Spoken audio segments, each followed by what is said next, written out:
Hi, my name is Nidira. I'm the author of the book, The Gift of Brokenness. Thank you for joining.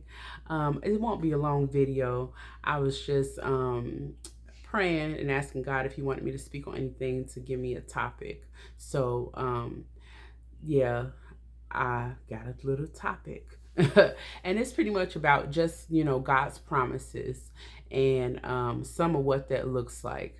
So he helped me to think about Abraham and Sarah in the Bible and how he promised Abraham, after he left home, that he would bless him with a son. And at the time, Abraham and Sarah, both of them were old in age and past the years of like regular. Well, Sarah was past the years where she would be able to have children.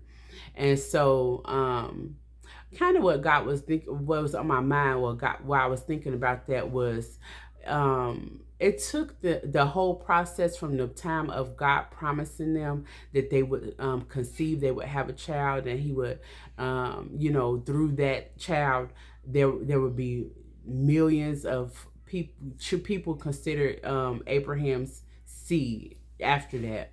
But I was thinking about how sometimes when we promise something, our not some our faith has to line up.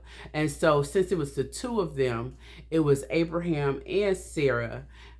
Abraham had faith to believe God, and Sarah, the Bible talks about, she didn't really have faith as much. God said that they would have a child, and then some years had passed, and all it took, like I said, like 20 years, from the time of the promise to fruition.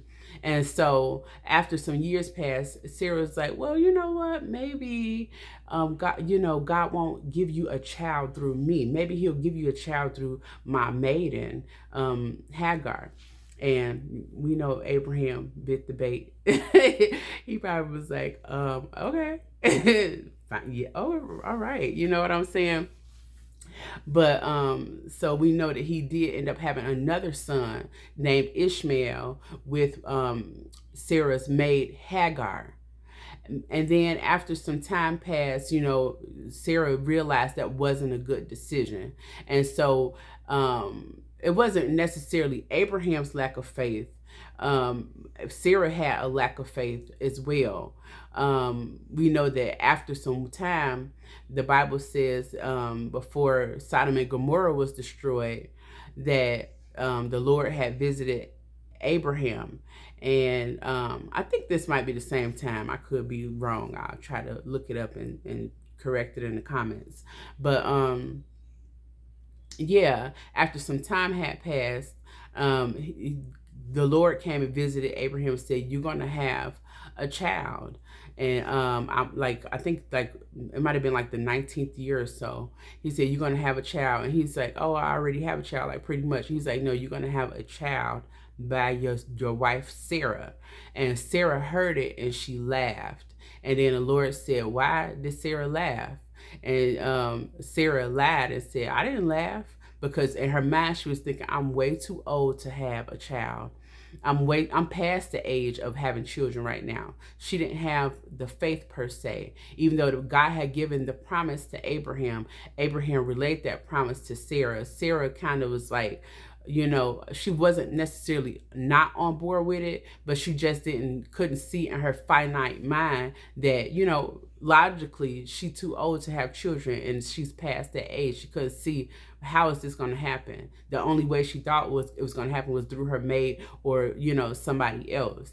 And so, which was what they used to do back in the day. If some, it was examples as well. If somebody couldn't bear, children for their husband, they would, if they had servants, their servants would have children like for them or whatnot.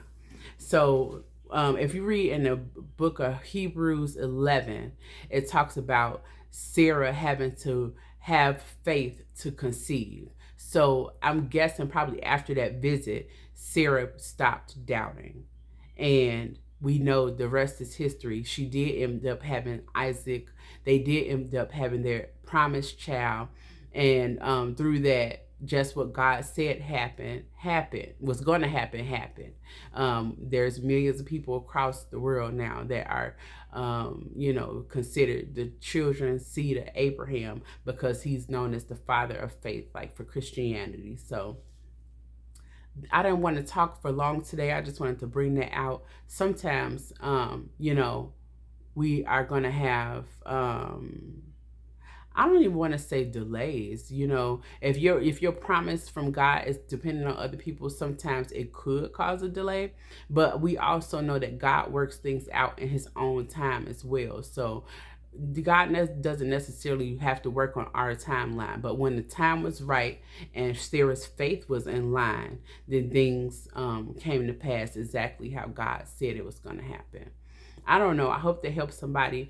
I just want to encourage anybody waiting on the promises of the Lord to come to pass. And, God does give us promises and establish covenants with his children. Whatever you're waiting on, be patient about it. Trust God. Don't necessarily have to keep focusing on it for it to happen. I'm using Abraham and Sarah's example. They kept moving and living in life.